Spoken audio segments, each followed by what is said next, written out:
All right, it's time to get your pet questions answered. Dr. Carrie Donahue from Circle Holistic Veterinary Care on Monroe Street is with us once again. The number to call, 270-9933. Hi, Carrie. Hi there. Welcome back. Thank you. Tick and flea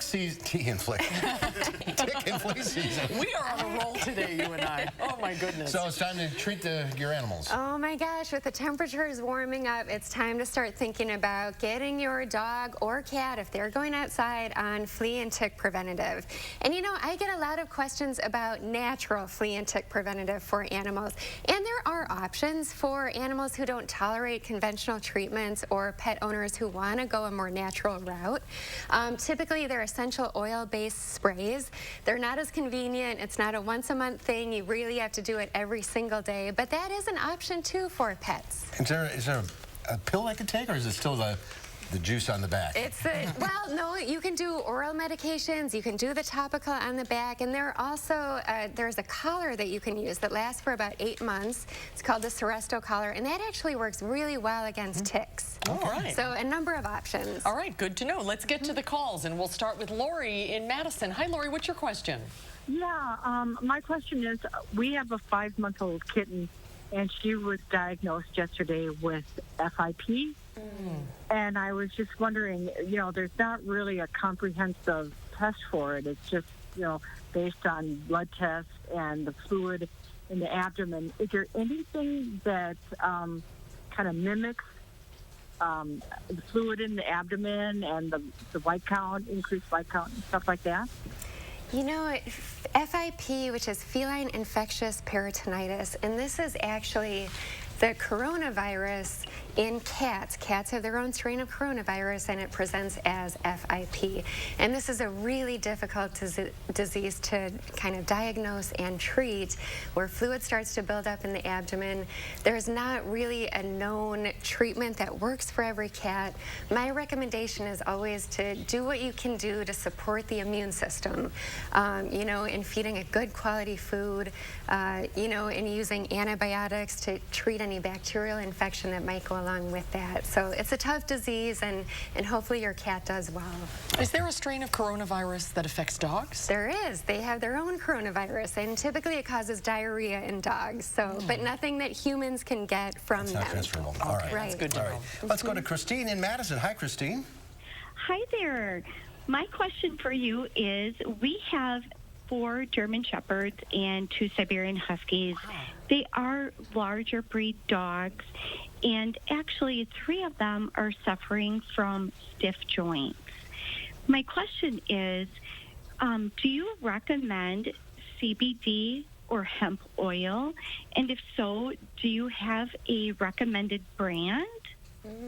That's a good question. And yes, I'm a big fan of CBD oil for animals for a variety of different issues. Any inflammation in the body, helping with any pain, anything like that, for a number of different things. But CBD oil you can get as the oil by itself. You can get it in a treat form. You can get it as a transdermal formulation. But what I would say, because there are so many different brands out there, so many places offering CBD oil, I would say talk to your veterinarian and see if they have a brand that they recommend. There are some really good brands that have done research studies in animals that I trust highly. So I would talk to your vet and find out a good brand from them. It's going to be expensive for 4 big dogs, or Right. 6 big dogs. Yes, I know. All right. Let's go to Corrine in Arlington. Hi, Corrine. Hi. Hi, I have a question about my cat. I have an inside-outside cat, and I also have feral cats on the outside. We live on a farmette. And my inside-outside cat has got ear mites. I did over-the-counter medication, and I also did medication from the vet, so it was prescribed. And it never really seems to go away. I don't know if he just keeps reinfecting himself, but do you have any ideas?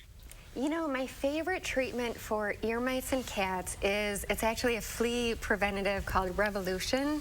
Is that something that you have tried? Oh, okay. So Revolution is a topical spot-on treatment. You put it on the back, lasts for a month, so it's going to prevent ear mites for a month, and it works really well at killing them. So that's what I'd say if you haven't tried that. All right, good advice. We have another ear mite question from Mike in Dodgeville. Hi, Mike. Hi, it's same sort of a question. I have a black lab, 6 years old, and we can't get rid of it in her ears. She's constantly shaking her ears. You got the bad yeast and smell in her ears. We've tried different antibiotics, or one antibiotic, I should say, from the vet. I've even tried, I heard, cider vinegar and water in there and keeping them clean, but I just can't, we can't get rid of it. That's tough. I would say if you haven't tried that Revolution, think about doing that. But as you said, there may be a secondary, bacterial infection or yeast infection on top of it. My favorite ear treatment is by a brand called Zymox, and it's an enzyme formula and works really well for dogs and cats in battling bacterial and yeast infections on top of the ear mites. All right. Let's go to Lori in Janesville. Hi, Lori. Hi. Hi, what's your question? Yes, I have a question for you. I have a miniature dachshund who likes to eat bowel movements all the time, goes crazy for it. What do you suggest for that?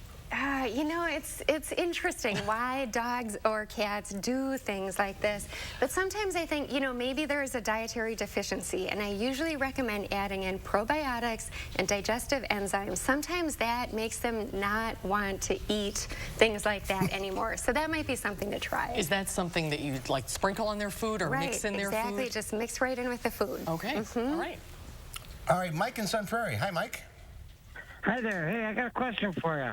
Okay, go I ahead. have a puppy that is about, he's a year and a half old, Chihuahua mix, and we've been trying to get him to go to the bathroom outside, and it's so hard that it's so cold out, he won't go out.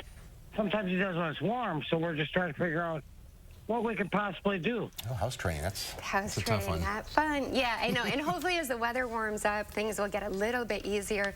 But if you do use those, kind of like those potty pads, moving them closer and closer to the door can make a difference. So they just kind of associate that going to the door and then working that into letting them outside. And some breeds are harder than others. I know. Chihuahuas, I would think, are Chihuahuas. challenging. Yes. Yeah. Well, good luck.